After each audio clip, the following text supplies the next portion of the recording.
iman. Nah, malam ini saya akan mengajarkan kepada kita bagaimana kita bisa tetap percaya walaupun tidak mendapat. Bagaimana rahasianya kita tetap percaya walaupun tidak mendapat. Yang pertama adalah menolak jalan pintas yang mengorbankan integritas. Menolak jalan pintas yang mengorbankan integritas. Saya bacakan untuk kita ayat 35 ya.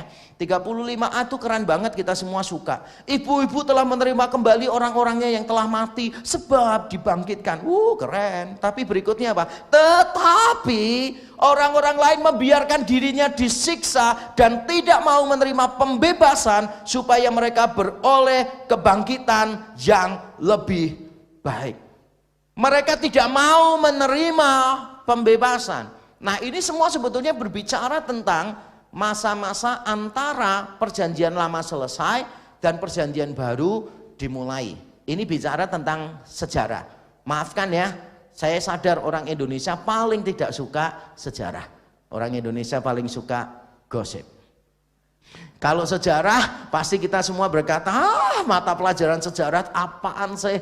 Mata pelajaran kok tentang orang-orang yang sudah mati, yang diajar oleh guru yang sebentar lagi akan mati, dan cara ngajarnya mematikan, dan sebentar lagi nilai kita semua akan mati. Kita nggak suka sejarah, tapi saya ingin supaya kita tahu sebentar apa yang terjadi di sana. Antara masa perjanjian lama selesai, Maleakhi, Hagai dan sebagainya, dengan Yohanes Pembaptis muncul, awal perjanjian baru, ada sekitar 400 tahun di sana. Yang dikenal dengan nama 400 tahun zaman diam, atau orang bilang zaman kegelapan, tapi mungkin lebih tepatnya adalah 400 silent years. Zaman di mana Tuhan diam. Tuhan tidak mengutus nabinya seperti dulu-dulu lagi. Tuhan tidak mengutus makhluk surgawi seperti dulu-dulu lagi. Nah, di antara masa 400 tahun itu, bangsa Israel berada di dalam pemerintahan beberapa bangsa secara bergantian. Yang kita nggak perlu tahu masing-masingnya apa. Pokoknya dari Babel, Babel dikalahkan Persia, lalu mereka balik ke pembuangan. Itu masih zaman perjanjian lama. Lalu nanti Persia dikalahkan oleh kerajaan Yunani, yaitu Alexander Agung. Nah, setelah Alexander Agung berusia 32 tahun, dia mati. Lalu pada saat dia mati, kerajaannya dibagi jadi 4 menurut jenderalnya masing-masing. Dan yang paling kuat adalah 2 jenderal yang menguasai Mesir dan menguasai Syria. Syria di utara, Mesir di bawah. Yang di Syria namanya Seleucus, yang di Mesir namanya Ptolemeus. Gak usah diingat-ingat ya, saya cerita supaya kelihatan pinter saja. Nah, di antara yang memerintah di Syria itu ada orang yang bernama Antiochus Epiphanes. Antiochus Epiphanes itu dikenal sebagai penguasa yang paling kejam. Dia menyebut dirinya Epiphanes, penampakan dari Allah. Makanya kan ada kalender gerejawi di gereja-gereja Protestan itu Epifani gitu kan. Nah, dia mengambil dirinya sendiri Epiphanes, penampakan diri Allah. Tapi orang-orang Yahudi menyebut dia Epimanes, orang gila. Kenapa? Karena dia sangat kejam menindas orang-orang Yahudi. Yang diceritakan di ayat 35b, 36, 37 adalah cerita-cerita yang terjadi kemungkinan besar pada zaman Antiochus Epiphanes. Saya tidak akan cerita keseluruhannya, tapi saya akan memberikan beberapa contoh saja. Misalnya, seorang ibu itu dipaksa untuk melihat anak-anaknya mati dengan cara direbus di sebuah kuali yang besar.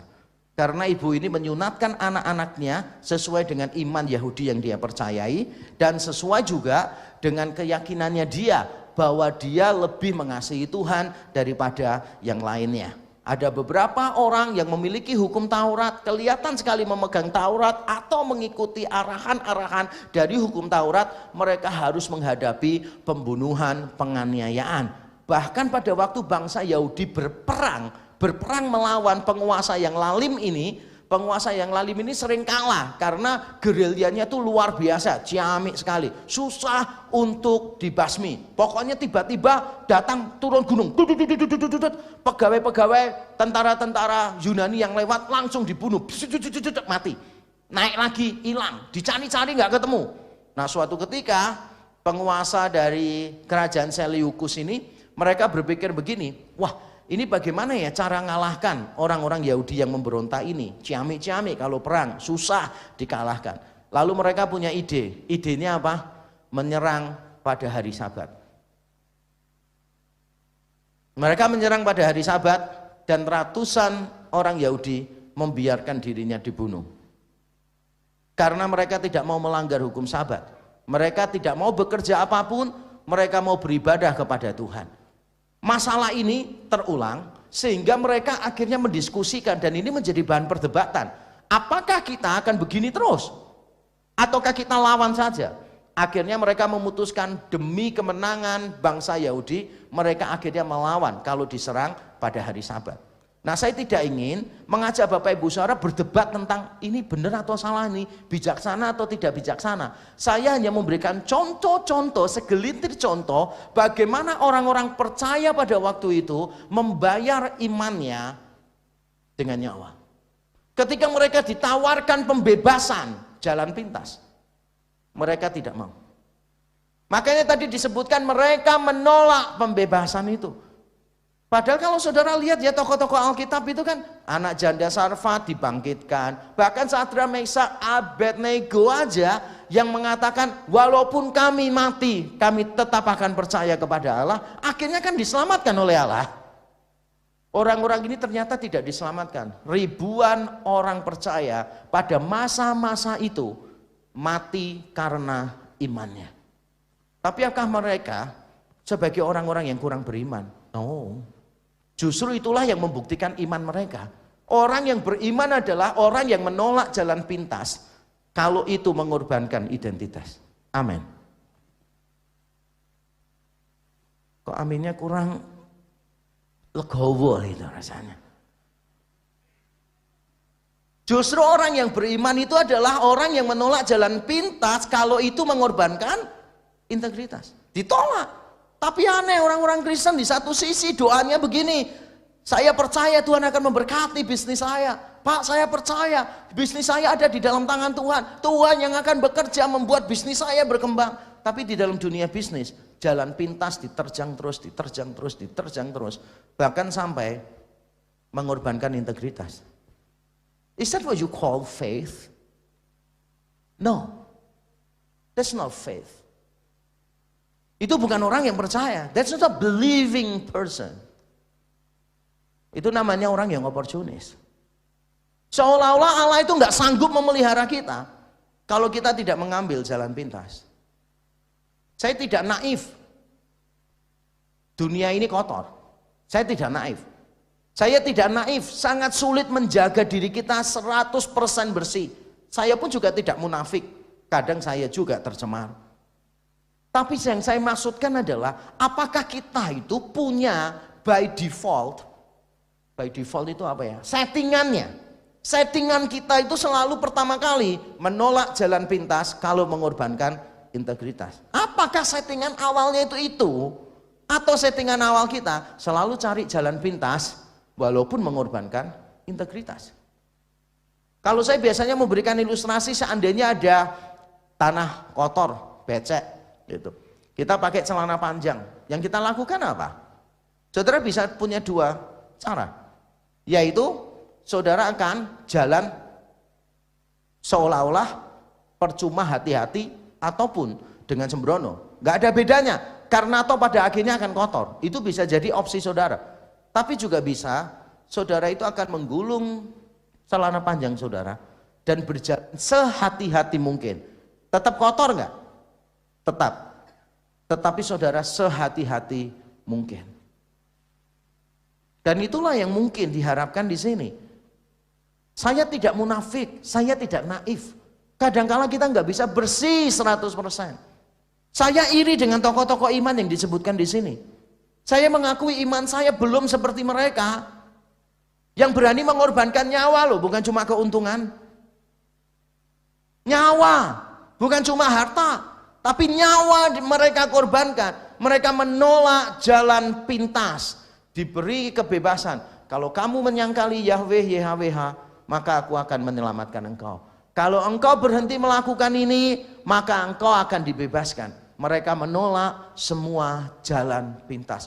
Saudara tidak akan pernah bisa melatih imanmu sampai optimal kecuali saudara berani menolak jalan pintas yang ada di depan. Saya ulang sekali lagi. Saudara tidak mungkin bisa melatih imanmu sampai optimal kalau saudara tidak menolak jalan pintas yang ada di depan. Kalau tiap kali ada jalan pintas saudara ambil, tiap kali ada jalan pintas saudara ambil, saudara tidak akan pernah maksimal melatih iman saudara.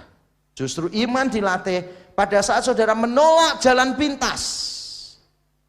Saudara percaya bahwa Tuhan punya caranya sendiri.